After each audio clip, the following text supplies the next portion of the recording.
Bom dia, quarto ano, tudo bem? Hoje a nossa aula será de História, hoje é dia 11 de setembro, sexta-feira. Grupo 9, página 342. Vamos ver o trabalho no campo e na cidade. Trabalho no campo, trabalho na zona rural, na cidade, a zona urbana. No grupo anterior, vimos algumas trajetórias dos imigrantes para o Brasil, assim como um pouco do seu dia a dia e daqui por diante como chegaram. Vamos ver agora e conhecer algumas características dos trabalhos que os imigrantes representavam no campo e nas cidades brasileiras. O trabalho no campo. Nas fazendas, os imigrantes eram contratados por meio de um regime chamado colonato, no qual eles recebiam um salário fixo para o seu trabalho nas plantações de café. Também a eles era permitido cultivar vegetais em seus quintais, como já vimos no grupo anterior, e comercializar o excedente. Havia muito trabalho e os imigrantes desempenhavam diversas tarefas, como as quais se encontram nas descrições a seguir. Então, o trabalho no campo, realizado pelos colonos, que eram os imigrantes espanhóis, italianos, franceses, alemães, ucranianos, eles comercializavam o que era excedente. Então, se eles plantassem ali milho, feijão, arroz, o que sobrava, o que era excedente, eles vendiam para ter um dinheiro para fazer as outras necessidades básicas de sobrevivência, como comprar roupa, utensílios para o trabalho, sapatos e assim ia, E eles também tinham um pedacinho de terra na fazenda para criar os seus animais, vaca, porco, galinha, cavalo e assim por diante. E a rotina do trabalho dos imigrantes era bem difícil. Acompanhe a rotina na página 342. Então, eles tinham as épocas que eles plantavam café, milho, feijão, arroz e assim por diante. O trabalho dos cafezais seguia uma rotina que começava com o desmatamento. Derrubavam e queimavam-se as matas. A formação dos cafezais. Nos primeiros 3 anos de contrato, as atividades desenvolvidas pelos colonos eram em setembro. Semeavam café, milho e feijão. Em outubro, efetuavam os reparos da fazenda. Em novembro, tratavam do café e dos cereais. Em dezembro, tratavam o café, o milho e era feita a colheita da primeira planta do feijão. Em janeiro, eram tratados o café e o milho, feitos a limpeza, o preparo da terra para receber a segunda planta do feijão. Em fevereiro, eram tratados o café e o milho, semeada a segunda planta do feijão. Em março, eram tratados o café e os cereais. Em abril, tratado o café. Em maio, era feita a colheita do milho, o segundo feijão. Em junho, era tratado o café. Em julho e agosto, era plantado o terreno para receber o milho e o feijão. No quarto ano, começava-se o processo da colheita do café nos meses de maio, junho, julho e agosto. Tia Rosa, eu não entendi nada, então funcionava assim. Plantava-se o café. Primeiro fazia-se as mudinhas, semeava, fazia-se as mudinhas e plantava o café. Plantava em ruas, um pé atrás do outro, com uma distância entre as ruas, uma distância de uns 2 metros, 2 tantos assim. Porque aí o café crescia quando ele ficava um pé adulto, um pé formado. Até o café crescer, quando as mudinhas eram pequenininhas, no meio das ruas, eles plantavam milho, feijão, às vezes arroz, Então eles plantavam. Aí eles plantavam, cuidavam e colhiam. Plantavam, cuidavam e colhiam. Enquanto eles iam plantando, cuidando e colhendo, no primeiro ano, no segundo ano, no terceiro ano, o café crescia. Aí o pé de café ficava do tamanho da tia Rose e já ficava já grande. Então aí ficava aquele pé grandão aqui, um pé grandão ali perto. Aí não plantava mais no meio do café. Aí o que é que eles iam fazer então, tia Rose? Aí eles iam começar a colheita do café. Porque no quarto ano de cuidados que tinham com o café começava a produzir. Então aí eles iam para a colheita do café. Mas para o pé ficar grande, adulto, demorava 4 anos. E aí eles iam intercalando os produtos e vendendo para irem sobrevivendo. Na página 343, vocês estão vendo os imigrantes trabalhando na colheita do café no estado de São Paulo, tá? Além das fazendas de café, muitos imigrantes se dirigiram para o sul do país, onde recebiam lotes de terra do governo em áreas rurais.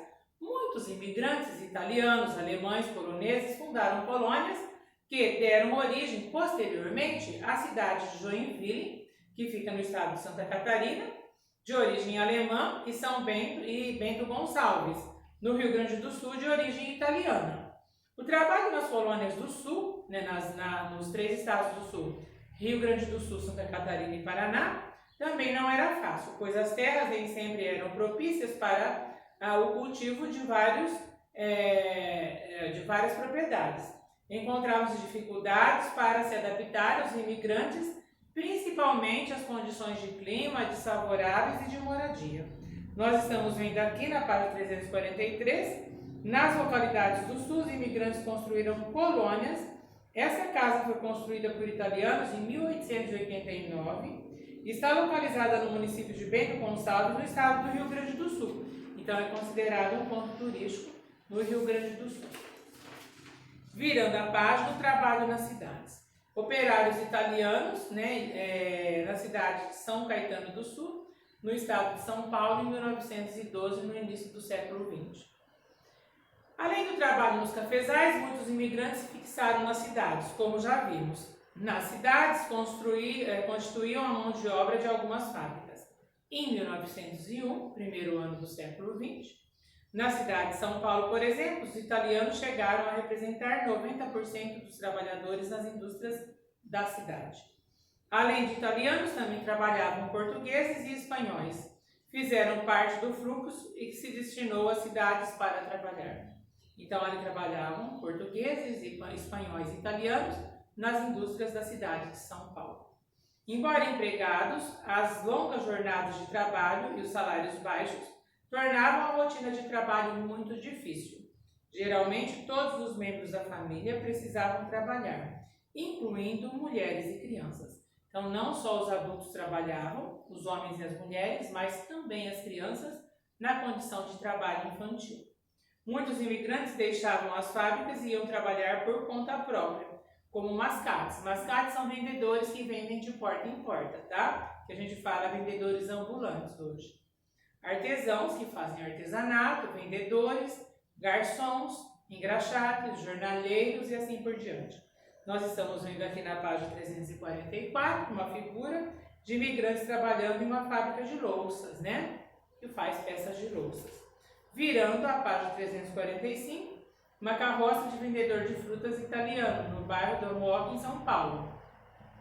Para tentar melhorar a vida, muitos imigrantes começavam a trabalhar por conta própria, abrindo pequenos negócios na cidade, como barracas de frutas e verduras, alfaiatarias, quer dizer que fazia roupas, principalmente roupas masculinas, e sapatarias, com confecção de sapatos. Alguns negócios prosperaram e elevaram o nível social e financeiro dos imigrantes, como foi o caso do italiano Francesco Matarazzo. Então aqui o Império Matarazzo vai contar um pouquinho quem foi Francesco Matarazzo, e a tia Rosa vai ler um trecho para vocês. Quando o conde italiano Francesco Matarazzo, com 27 anos, embarcou no Brasil em 1881, uma maré de azar parecia acompanhá-lo. Logo que se embarcou, viu naufragar 2 toneladas de banha de porco que havia trazido para iniciar uma atividade comercial no Brasil. Na tentativa de conseguir sobreviver em solo estrangeiro, quer dizer aqui no Brasil, o imigrante optou por montar um armazém de secos e molhados em Sorocaba. Secos e molhados é um supermercado, um mercadinho que vende de tudo, tá? Desde farinha, óleo, fubá, feijão e assim por diante. Em 1883, criou a própria residência e a primeira fábrica, uma prensa de madeira e um tacho de metal, usados para a produção de banha de porco. Então, ele perdeu a banha que trouxe da Europa, mas investiu aqui no Brasil e passou a produzir banha de porco, que é o toucinho. A banha, a gordura, ela substitui o óleo que nós usamos para cozinhar. O primeiro salto na carreira dele foi exatamente a ideia de vender banha de porco em lata. Naquela época, boa parte do produto era importado dos Estados Unidos e vinha em barricas de madeira, quer dizer, em tambores de madeira, que muitas vezes deixavam o conteúdo estragar. A aposta deu certo. Essa foi a primeira das mais de 200 fábricas que compunham as indústrias reunidas Fábricas Matarazzo, que chegaram a empregar mais de 30 mil pessoas aqui no Brasil. Então, está contando aqui é sobre um italiano que se deu bem, ele investiu numa indústria, começou de uma maneira artesanal, muito pequena, e chegou a contratar 30 mil pessoas, uma população quase igual a José Bonifácio, em todas as suas indústrias, que era para produzir banha de porco.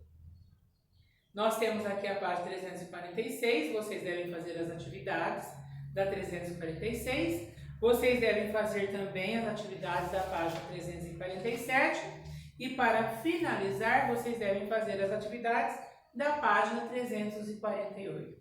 Nos encontramos para a aula online.